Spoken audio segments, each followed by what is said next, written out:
ce soir, nous allons parler un peu de ce qu'on appelle la grande prostituée. La grande prostituée, c'est Hazona Hagdola en hébreu. Hazona, la prostituée, Hagdola, la grande. Juste un peu de conjugaison, on dit Gadol, mais Hagdola parce que c'est le féminin, donc on rajoute A à la fin. Hazona Hagdola, la grande prostituée.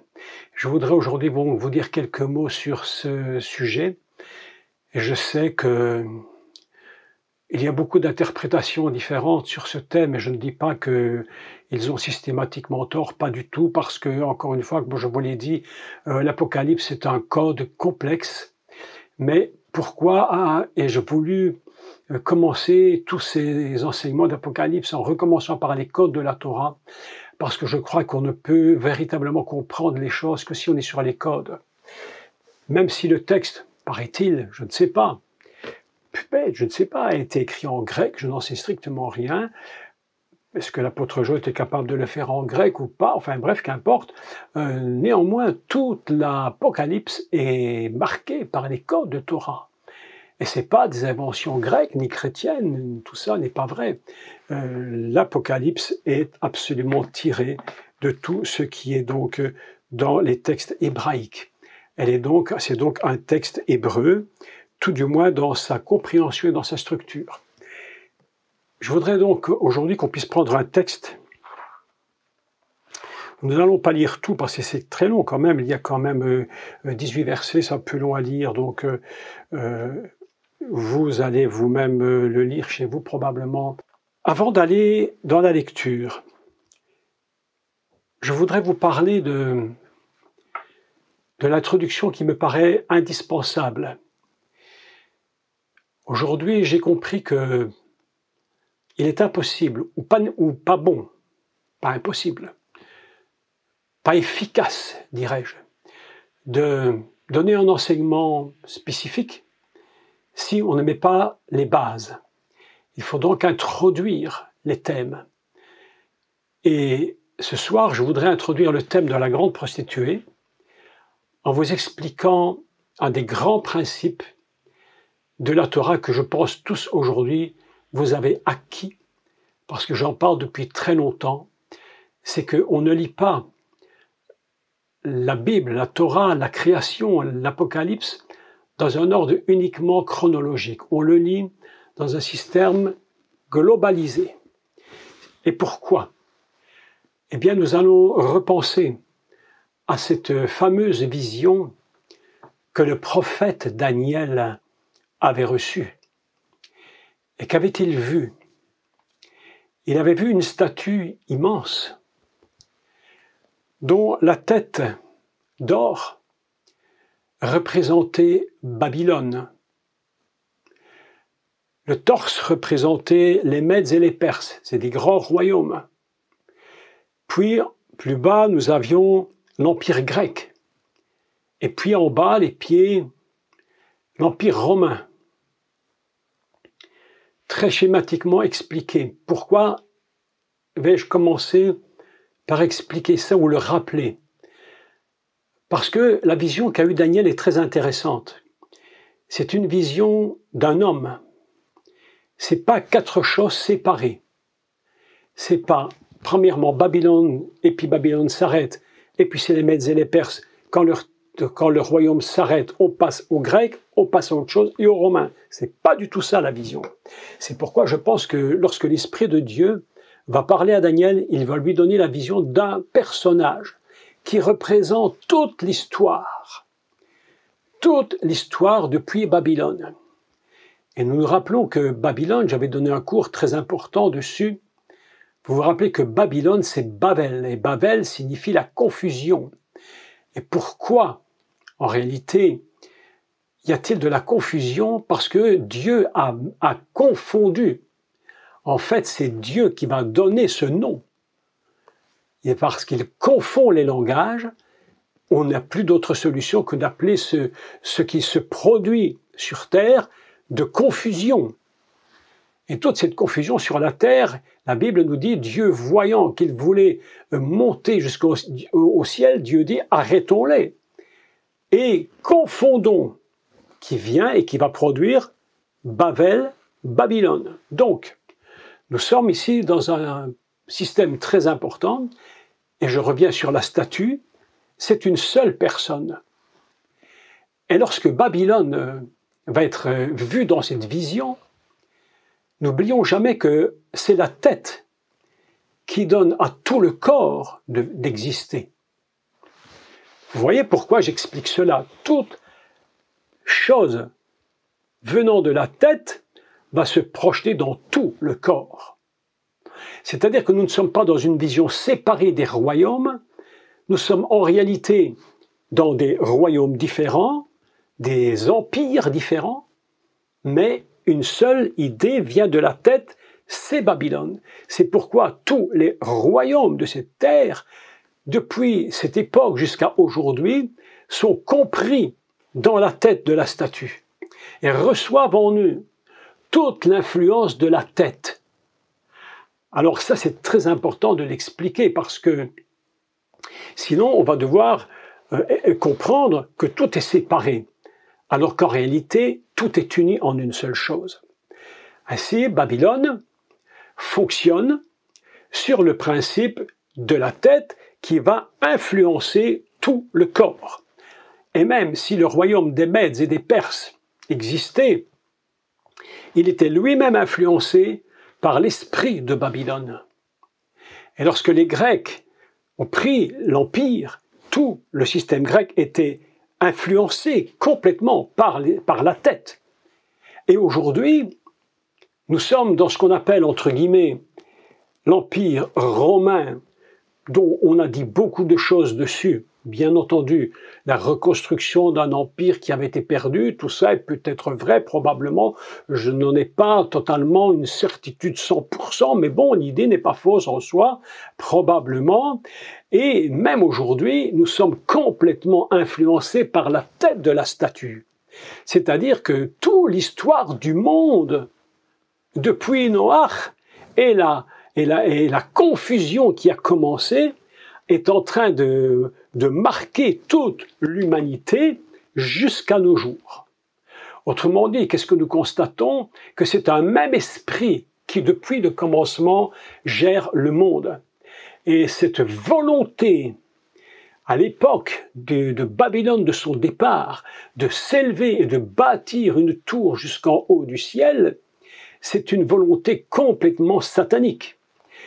Et je vais vous expliquer en quelques mots pourquoi cette Babylone qu'on appelle, qu'on va appeler la grande, Agadola, la grande Babylone. Ce n'est plus une Babylone petite. Non, c'est devenu quelque chose d'immense qui remplit de son esprit tous les royaumes du monde, sans exception. Et c'est elle, et c'est cette tête qui va contrôler l'humanité. Aujourd'hui, je peux vous affirmer que l'humanité est contrôlée par la tête de la statue. Et nous allons donc commencer à lire un texte qui est très important, bien entendu. Nous allons lire l'introduction, mais ça vaut la peine de la lire ensemble. Donc vous prenez votre livre sur l'Apocalypse de Jean, d'accord, et au chapitre 17.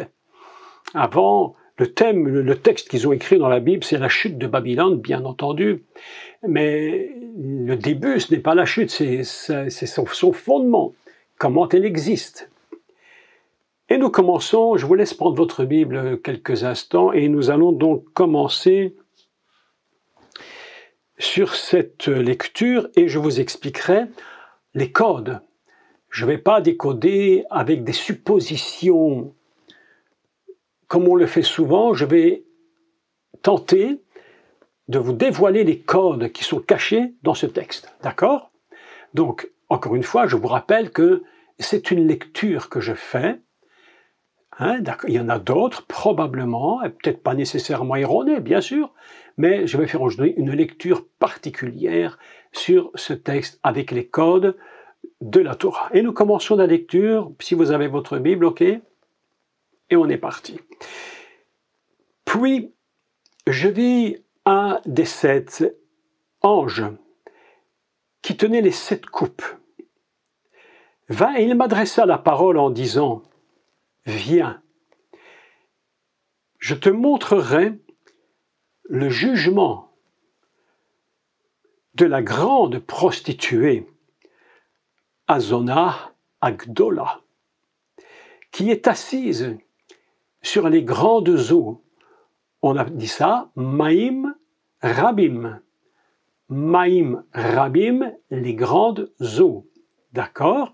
Je répète, pour ceux qui écrivent, je vois qu'il y en a qui écrivent. Donc, Maïm, c'est l'eau.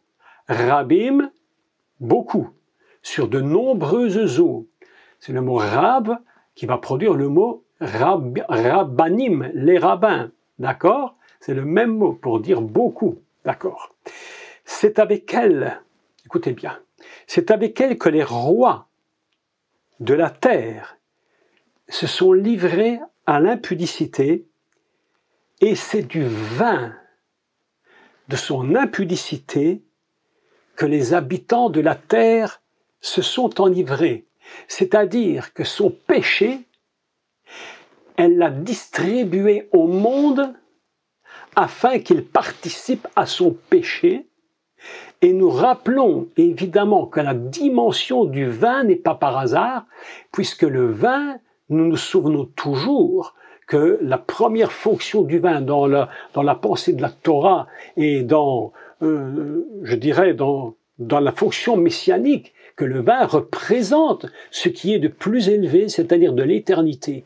Il y a là une dimension dans le texte, elle prend le vin, elle s'accapare le vin, mais c'est un vin qui était sali par la prostitution et la débauche, et elle a fait participer toutes les nations et tous les rois de la terre à son vin d'impudicité. Ce texte est absolument terrible. C'est-à-dire qu'il y avait une connexion, une volonté des rois de la terre de se mélanger avec cet esprit de démon qui est absolument inimaginable. Ils ont mélangé dans une confusion, plus rien n'était compris sur cette terre, tout s'est mélangé, c'est la confusion totale, et cette grande prostituée, vous imaginez le mot grande prostituée, on sait ce que c'est des prostituées. En Belgique, nous en avons un exemple absolument terrible. Je ne sais même pas si ça existe en France, mais la Belgique et la Hollande sont les champions de la prostitution.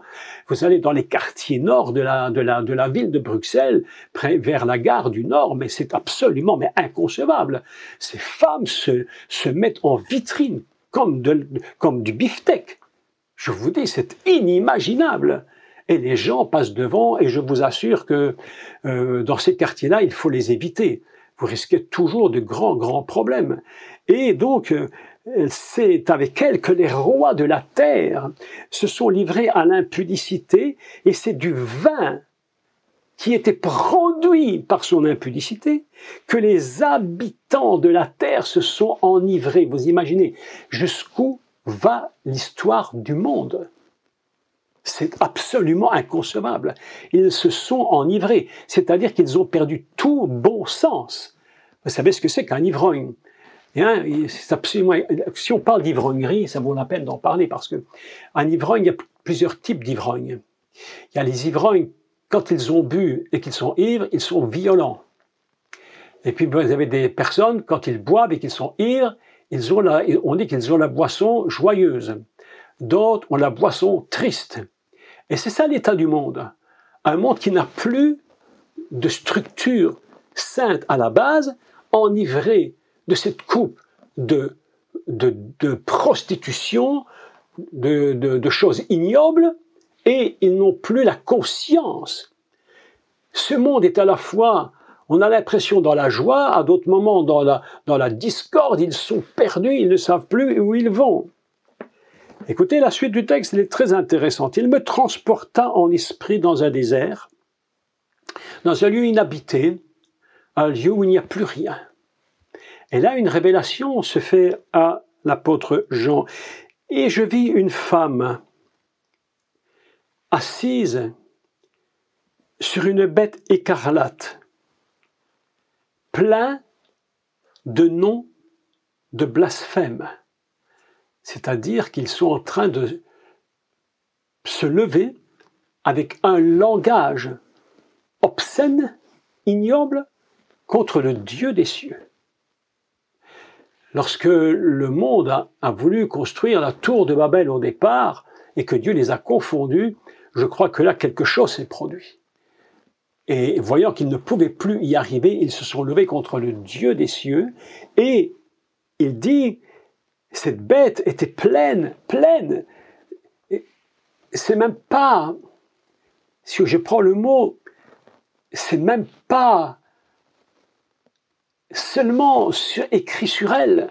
Vous savez ce que je crois de cette bête? Elle est tellement terrible qu'elle n'est pas, ce n'est pas seulement écrit sur elle, mais je pense plus encore, son corps entier est une écriture de blasphème.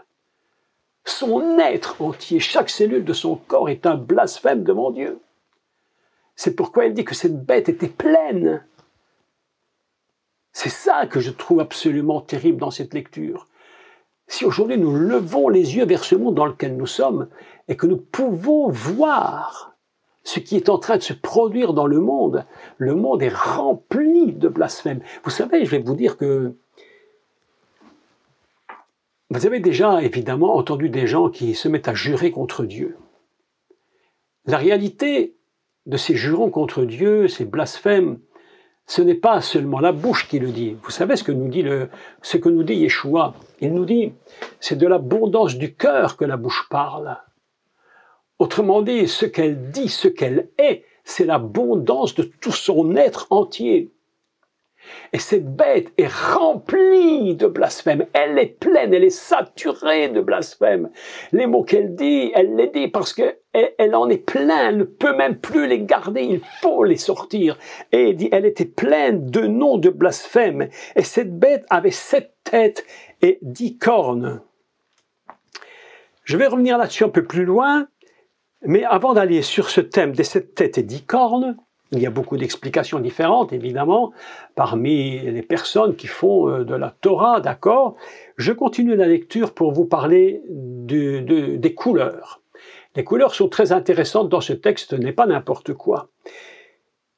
Donc, verset 4, reprenons à 3. « Il me transporta en esprit dans un désert, et je vis une femme assise sur une bête écarlate, écoutez bien écoutez la couleur, écarlate, pleine de noms de blasphème, ayant 7 têtes et 10 cornes. Vous voyez les codes, Cette femme était vêtue de pourpre. Écoutez le code pourpre, je vais l'expliquer, et d'écarlate. Elle était parée d'or, de pierres précieuses et de perles. Elle tenait dans sa main une coupe remplie, une coupe d'or. Regardez les comparaisons avec le tabernacle et le temple de Jérusalem. Les coupes qui servaient à servir l'Éternel. Ce n'est pas par hasard. Et cette coupe, elle était remplie d'abominations et des impuretés de sa prostitution. Je voudrais vous parler quelques instants sur les couleurs. Alors, quand on parle de pourpre, c'est une couleur qui est entre le violet et le rouge. C'est une couleur entre violet et rouge. Et cette couleur est toujours associée à la royauté. On parle de la pourpre cardinalis, on parle de la pourpre des vêtements des rois. Cette femme croit vraiment qu'elle est la royauté. Elle est au-dessus de tout, elle domine sur tout. Son vêtement de couleur, cette femme est de pourpre, est en train de nous dire, cette femme est reine. Elle domine sur le monde entier en tant que souveraine. Tout le monde est obligé, je dirais, on impose à l'humanité de reconnaître cette puissance royale de cette femme. Et nous apprenons qu'elle est vêtue de pourpre et d'écarlate. Alors ici, l'écarlate, c'est très intéressant parce que le décodage d'écarlate c'est un rouge vif. La bête est écarlate et la femme qui monte la bête est aussi en partie écarlate. Qu'est-ce que signifie écarlate? Alors, écarlate, c'est très intéressant parce que écarlate, c'est une couleur qui représente, tenez bien, c'est très intéressant, une couleur qui, dans le décodage, représente le féminin, qui représente ce qui nourrit, ce qui donne de l'abondance. C'est pas par hasard. C'est quelque chose, une couleur qui signifie la stabilité, quelque chose qui signifie le concret, le tangible, l'incarné, le corporel. La couleur écarlate, c'est comme ce code est en train de nous dire, cette femme est une reine qui représente. C'est une représentation, elle représente ce qui est incarné. C'est incroyable, puisque l'incarnation fondamentale, c'est le Mashiach. Et nous constatons que tout ce qui se passe dans ce texte, ce n'est qu'une copie, un vol à tout ce qui est divin, ce qui est dans le tabernacle, dans le temple, le Mashiach lui-même. Cette femme est reine et elle représente l'incarnation, elle représente la stabilité, ce qui est enraciné, l'abondance. Et là, évidemment, nous nous rendons compte que le principe de l'abondance est quelque chose aujourd'hui terrible. Lorsque nous allons faire les courses dans une grande surface, je ne sais pas si vous avez remarqué, parfois je me dis, mais lorsque je vois les gens passer avec leur caddie rempli, je me dis, je ne pense pas qu'il faille croire que ces gens font ces courses-là une fois par semaine. C'est une abondance, surabondance, il n'y a plus de contrôle. Alors je ne dis pas qu'il faut vivre pauvrement, c'est pas du tout ça. Mais je dis qu'on est dans une société de surabondance, où on est obligé, on nous pousse par toute publicité à toujours acheter plus, avoir plus, toujours plus. Et lorsque tu as acheté une TV, tu en as besoin d'une deuxième. Parfois, vous avez 5 ordinateurs dans une maison, 3 télévisions, une dans chaque chambre. Vous vous souvenez, lorsque nous étions jeunes, vous êtes tous à peu près de mon âge, lorsqu'on était jeune, je me rappelle à 11 ans, 12 ans, donc il y a 60 ans en arrière, quand on a eu notre première télévision couleur, c'était incroyable, on était stupéfaits. Aujourd'hui, si tu avais une seule TV chez toi, on se demande même si c'était quelqu'un qui fonctionne normalement. Ça s'appelle l'abondance, mais une abondance injuste. On nous pousse jusqu'à l'extrême. Toujours plus, toujours plus, toujours plus. Vous ne pouvez même plus regarder une émission de TV sans qu'elle soit interrompue 3 ou 4 fois par la publicité. Cette abondance-là devient malsaine.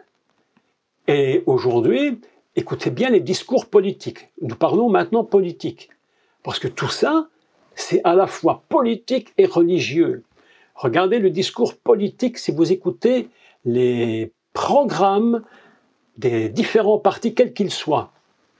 Ils ne s'entendent pas sur tout, mais une chose sur laquelle ils s'entendent parfaitement, c'est ce qu'on appelle le pouvoir d'achat. Oui ou non? Oui, c'est le pouvoir d'achat. Hier, j'achetais 3 TV. Aujourd'hui, je ne peux plus m'en acheter 2, je vais manifester. Parce qu'il faut du pouvoir d'achat.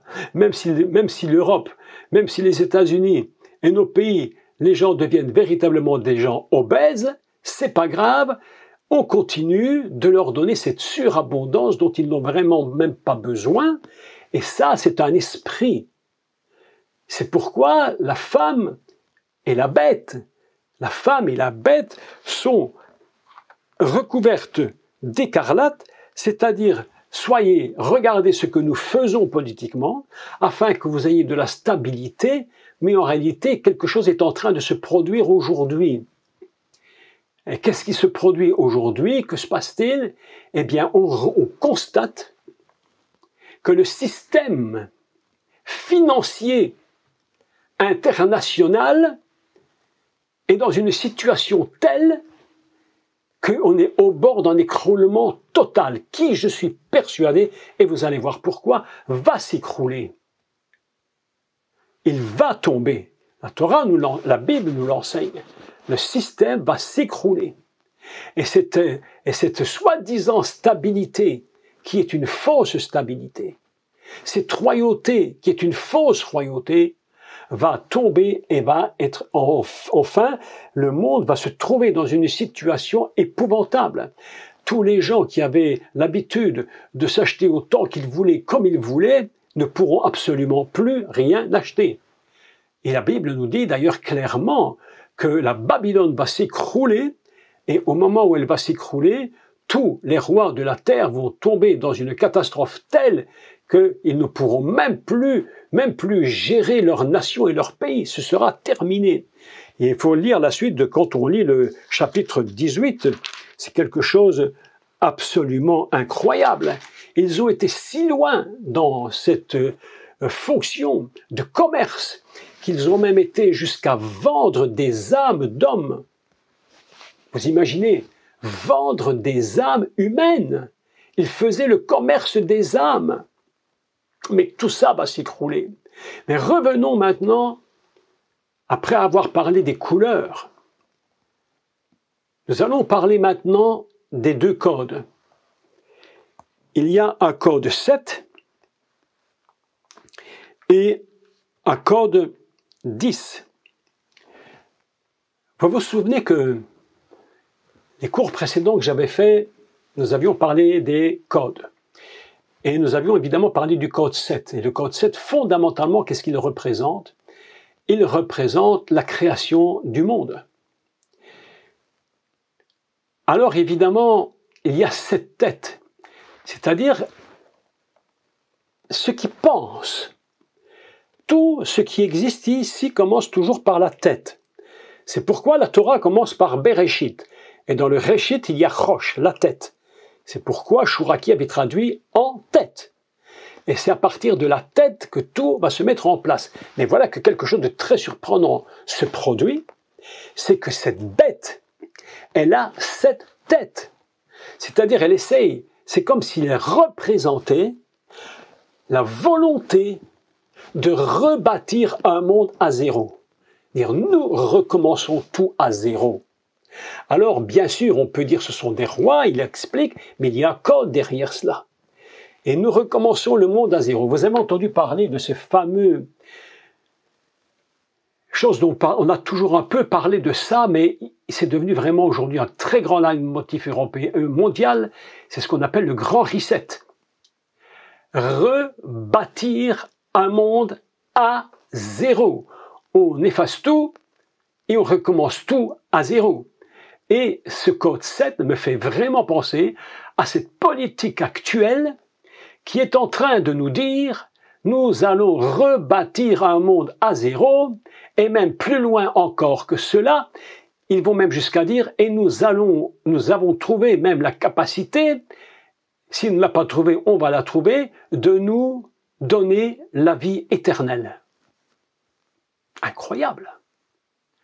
C'est tellement inimaginable que dans ces 7 rois, nous allons lire le texte après, il y en a un 8e qui fait partie des 7. Alors comment est-ce possible que dans les 7, il y en a un 8e qui soit dans les 7 et qu'il soit 8? Si nous décodons la Torah, c'est un code, nous allons constater que 7, c'est une volonté de grand reset du monde, et 8, c'est l'éternité. 8 en hébreu, ça représente l'éternité. C'est au-dessus de 7, c'est au-dessus de la création, c'est éternel. Vous savez ce que je crois vraiment, que derrière ces textes, il y a des codes. Alors on peut essayer de trouver des raisons pour les rois, pour les nations, pour les 10 nations, etc., etc. Bon, je ne vais même pas m'opposer à ça, parce que peut-être qu'il y a une part de vérité, c'est possible. Mais je crois qu'il y a plus que ça derrière. Je crois que l'Esprit est en train de nous révéler que dans ce monde actuel dans lequel nous sommes, il y a cette volonté de pouvoir offrir, pas à tous évidemment, mais cette vie éternelle. J'ai entendu à la télévision ces hommes très riches qui investissent énormément d'argent pour trouver le remède à l'éternité. Vous imaginez? Ils n'ont même pas compris que la vie ne tient pas à eux, elle ne tient qu'à Dieu. Et voilà que nous avons un monde en train de se rebâtir. Et cette bête, c'est véritablement une bête, c'est un fauve. C'est un fauve. Cette bête a une puissance inimaginable qui est une puissance financière. Et nous constatons que la prostituée, il va se passer quelque chose d'incroyable, elle va monter sur cette bête et ils vont ensemble donner une impression de stabilité. Une impression de stabilité et d'abondance. C'est ainsi que j'essaie de décoder aujourd'hui les codes de la Torah. Donc, verset 5, donc elle tenait une coupe d'or remplie d'abominations et des impuretés de sa prostitution, vous imaginez ça. Et sur son front, la tête était écrit un nom, écoutez le texte, un mystère, un secret. Il y avait un nom et c'est un secret. C'est étrange. Pourquoi un secret? Pourquoi un secret? Si c'est écrit, ça ne peut pas être un secret, on le sait. Et je vais vous dire pourquoi je crois que c'est un secret. Parce que je pense que le monde qui ne connaît pas Dieu ne se rend même pas compte de ce qui est en train de se produire. Nous sommes au seuil d'un bouleversement mondial tel que le monde n'en a jamais connu à ce jour. D'ailleurs, Yeshua va dire que c'est fin des temps, il y aura des choses si terribles que le monde n'en aura jamais connu de pareil. Impossible, ça va tomber dans une catastrophe indescriptible, un secret. Et quel est ce secret? Alors il le dit. Qu'est-ce qui est écrit? Babylone. Écoutez le texte maintenant, la suite est intéressante. C'est pas Babylone, Babylone. C'est Babylone la grande. C'est-à-dire que son esprit s'est répandu sur la surface de la terre et elle est appelée la mer. C'est celle qui va donner vie à toutes ces impudicités. Babylone, la mer, elle est devenue matrice du mal. Vous imaginez un texte comme celui-là, c'est absolument incroyable. Mère des impudiques. C'est-à-dire que tous ceux qui aujourd'hui produisent l'impudicité, la prostitution, enfin tout ce qu'on peut imaginer, sont en fait les fils et les filles de cette reine et de cette grande prostituée. Nous sommes ici confrontés dans le monde où nous sommes le problème, mes amis. Ce n'est pas fondamentalement un problème de politique. La partie immergée de l'iceberg, c'est ce que nous voyons politiquement sur la Terre. Mais la partie immergée de cet iceberg d'impudicité, de saleté, se trouve cachée où? Dans les eaux. Et les eaux, c'est quoi les eaux? Le texte nous le dit au début. Ce sont les nations. Profondément enfouies, on ne voit pas ce qui se passe. C'est pourquoi j'ai l'impression, je ne l'affirme pas à 100%, mais je vous donne mon avis sur cela, j'ai l'impression que c'est pourquoi il est dit que c'est un secret, un mystère, quelque chose de caché, et que le monde ne se rend même pas compte de ce qui se passe. C'est pourquoi il faut que nous ayons, nous les enfants de Dieu ici, les yeux ouverts sur tout ce qui est en train de se produire. Qu'est-ce que ce monde d'aujourd'hui nous apporte? Spirituellement, mais que de la débauche. Si nous ne nous tenons pas dans le Seigneur, c'est pourquoi il écrit au chapitre 18, il entend une voix qui disait, du ciel, une voix qui disait « Sortez du milieu d'elle, mon peuple !» sortez de cet esprit-là, afin que vous ne participiez pas à ces péchés. C'est au verset 4, 18:4. Sortez de cet esprit, ne vous mêlez pas à ces choses, tenez-vous à l'écart.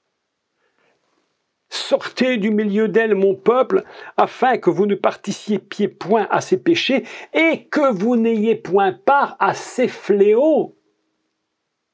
Autrement dit, ce qui va se produire et ce qui s'est déjà produit, j'ai l'impression qu'on est parti dans un cercle, dans une roue qui tourne avec le temps et qui ne peut plus s'arrêter. Ça avance, ça avance. Et le Mashiach nous avait prévenu, faites attention, faites très attention, ne vous laissez pas séduire. La séduction est une chose terrible, ils vont vous contrôler complètement.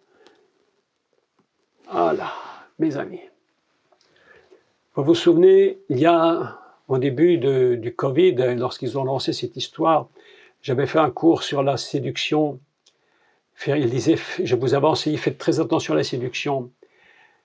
Et qu'en fait, le mot séduction, c'est un mot qui était relativement, en hébreu, c'est des mots qui se connectent les uns aux autres, qui ont des points identiques, qui étaient la même idée que se faire vacciner. C'est quelque chose d'incroyable. Vous vous souvenez de ce texte, de cet enseignement? Peut-être vous pouvez le réécouter, c'est très très intéressant. C'est-à-dire qu'il y a une séduction qui était là, de contrôler l'humanité.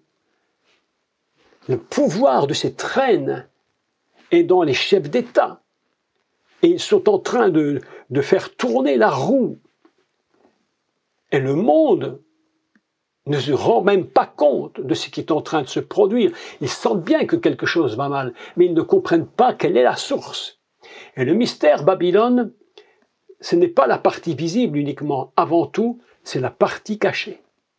Et c'est une partie purement spirituelle. La prostituée a pris pouvoir sur le monde. La prostituée possède, j'allais dire, deux dimensions.